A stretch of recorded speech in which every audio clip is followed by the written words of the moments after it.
আয়ান অ্যাগ্রোতে আপনাদের সবাইকে স্বাগতম। এটা হচ্ছে পটলের ক্ষেত। এটা উন্নত মানের একটি পটল। এটাতে মাচা করে দেওয়া হয়েছে ভালো হওয়ার জন্যে, যাতে কোনো মাটিতে থাকলে স্পট পড়ে যায়, সেজন্য একে মাচার উপর করা হয়েছে।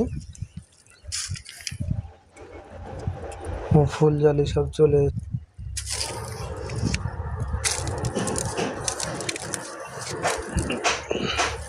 এটা হচ্ছে মান কচু, অনেক লম্বা হয়, খেতে খুব সুস্বাদু, ভালো,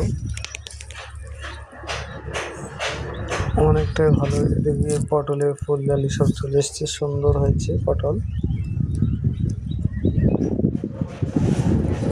আয়ন এগ্রো চ্যানেলটিকে সবাই সাবস্ক্রাইব করে পাশে থাকবেন।